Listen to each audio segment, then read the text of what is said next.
আমরা এই ঢাকাকে বিশ্বের সলিডারিটি হাবে রূপান্তর করবো ইনশাআল্লাহ। এই ঢাকা থেকে মুসলিম বিশ্বের আজাদী আন্দোলন আমরা নেতৃত্ব দেব ইনশাআল্লাহ। এই সারা বিশ্বের মুসলিমরা, মুসলিম বিশ্বের যুবকরা তারা ইমাম খামেনি হতে চায়। আজকে আমরা মুসলিম বিশ্ব অনেক বেশি বিভাজনে লিপ্ত হয়ে গেছে। সেখানে আজকে আমি ঢাকা থেকে, বাংলাদেশ থেকে মুসলিম বিশ্বের সকল যুবকদেরকে, মুসলিম বিশ্বের সকল রাষ্ট্রপ্রধানদেরকে ঐক্যবদ্ধ হওয়ার জন্য আমি আহ্বান করছি। আল্লাহ রাসূল ইসলামের হাদিস আছে, রাসূল ইসলাম বলেছেন মুসলমানরা হচ্ছে একটি দেহের মতো।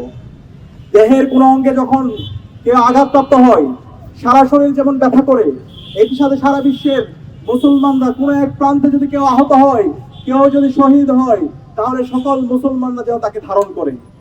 আজকে আমরা আল্লাহ রাসূলের যে হাদিস এবং যে কোরআনের বাণী, সেই বাণী থেকে দূরে সরে যাওয়ার কারণে সারা বিশ্বব্যাপী নির্যাতিত হচ্ছে। সে কারণে মুসলিম বিশ্বের সকল যুবকদেরকে, সরকারের নাগরিকদেরকে, রাষ্ট্রপ্রধানদেরকে আমি আহ্বান করবো, আমাদেরকে ঐক্যবদ্ধ হতে হবে। আগ্রাসনের বিরুদ্ধে, সাম্রাজ্যবাদের বিরুদ্ধে, জায়রিজমের বিরুদ্ধে আমাদেরকে কথা বলতে হবে। এবং এই বাংলাদেশ থেকে আমরা এই ঢাকাকে বিশ্বের সলিডারিটি হাবে রূপান্তর করবো ইনশাআল্লাহ। এই ঢাকা থেকে মুসলিম বিশ্বের আজাদী আন্দোলন আমরা নেতৃত্ব দিব ইনশাআল্লাহ। এই ঢাকা থেকে আমরা যে নেতৃত্ব দিব, সেই নেতৃত্বের মাধ্যমে ইনশাআল্লাহ আগামীর ফিলিস্তিন মুক্ত হবে ইনশাআল্লাহ। কাশ্মীরের মুসলিমরা আজাদী পাবে ইনশাআল্লাহ।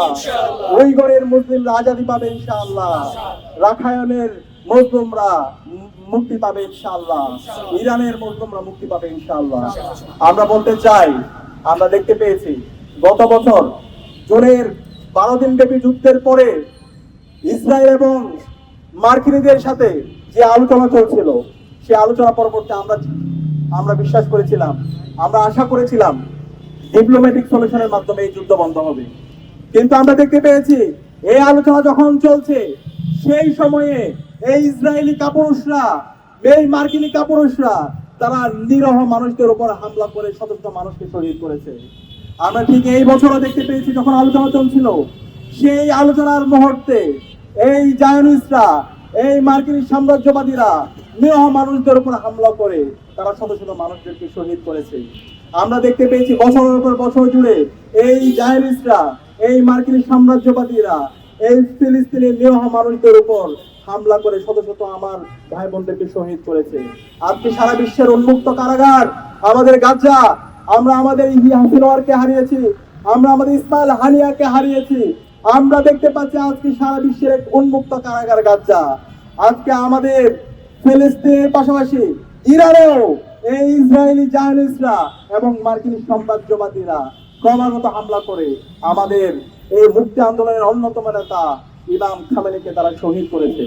তারা ভেবেছিল ইমাম খামেনিকে শহীদ করে, ইহিয়া সিনোয়ারকে শহীদ করে, ইসমাইল হানিয়াকে শহীদ করে তাদের আদর্শকে তারা থামিয়ে দিতে পারবে।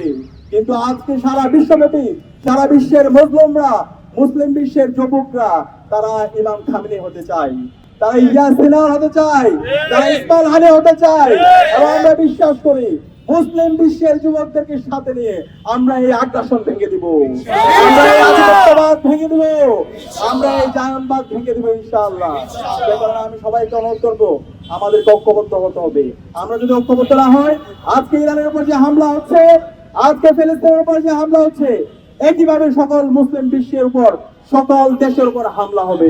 সুতরাং এই জুলুমের বিরুদ্ধে, এই অন্যায়ের বিরুদ্ধে, এই আগ্রাসনের বিরুদ্ধে, এই সাম্রাজ্যবাদের বিরুদ্ধে আমাদেরকে ঐক্যবদ্ধভাবে আমাদেরকে কথা বলতে হবে, আমাদের প্রতিবাদ প্রতিরোধ জারি রাখতে হবে।